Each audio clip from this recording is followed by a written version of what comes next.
তার 3 গুণ করা প্রয়োজন। ঢাকা শহরে যে ধারণ ক্ষমতার মানুষ বসবাস করার জন্য উপযুক্ত তার 4 গুণেরও বেশি মানুষ বসবাস করছে। ধানমন্ডির কথা বলি, এটা একটা আবাসিক এলাকা। এখানে স্কুল হয়েছে অনিয়ন্ত্রিত এবং অনেক।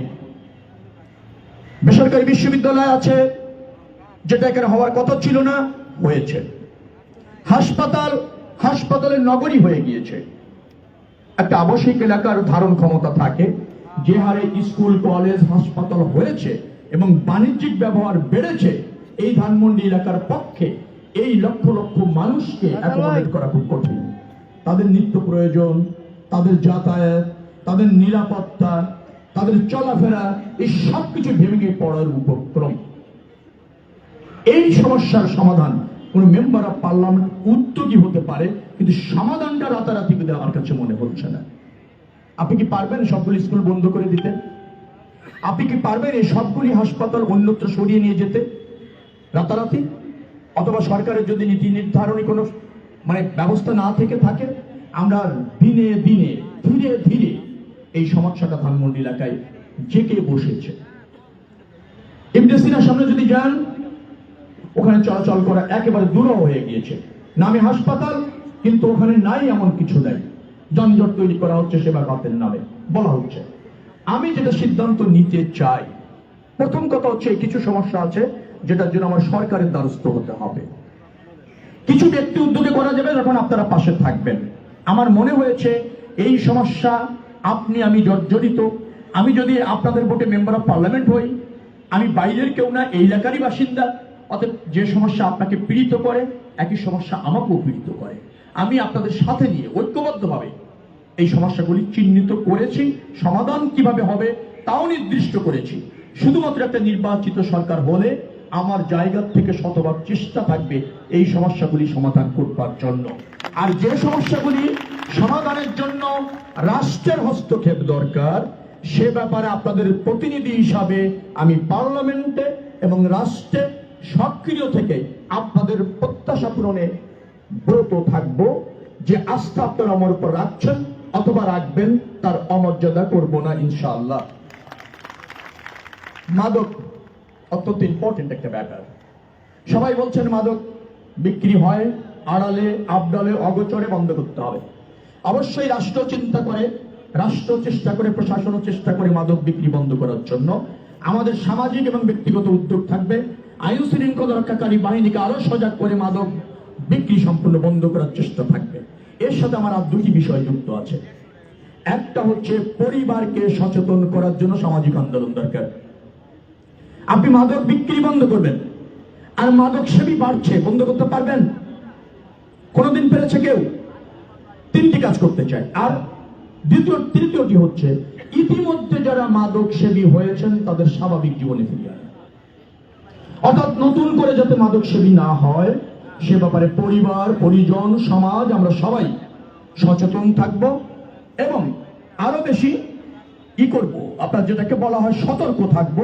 পরিবার থেকে সন্তান কোথায় যাচ্ছে, কার সাথে মিশছে, কিভাবে সময় ব্যয় করছে, ক্লাসে ঠিক মতো যাচ্ছে কিনা, পড়াশোনা করছে কিনা, তার যারা বন্ধু তাদের নেচারটা কেমন, হ্যাবিটটা কেমন জানার চেষ্টা করব, যাতে নতুন করে কেউ মাদকে আবার আসক্ত না হয়।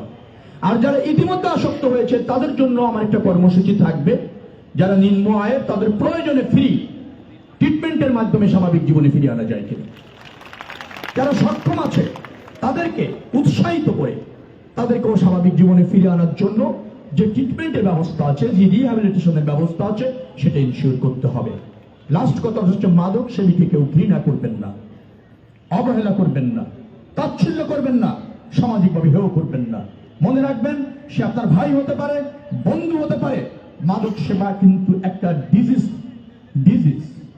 যে একবার আসক্ত হয়েছে সে হয়তো ভুল করেছে, কিন্তু সে যদি আপনার স্নেহ না পায়, উৎসাহ না পায়, সহযোগিতা না পায়, সে কিন্তু স্বাভাবিক জীবনে আসতে পারবে না।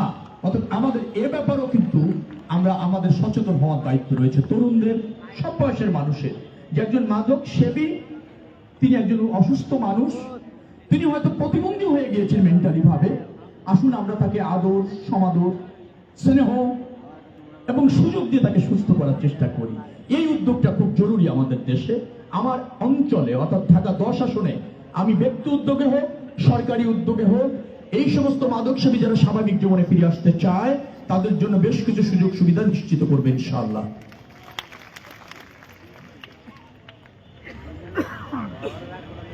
আরেকজন বলেছেন যোগাযোগের জন্য যদি আমি মেম্বার অফ পার্লামেন্ট হয়ে যাই সুযোগ থাকবে কিনা।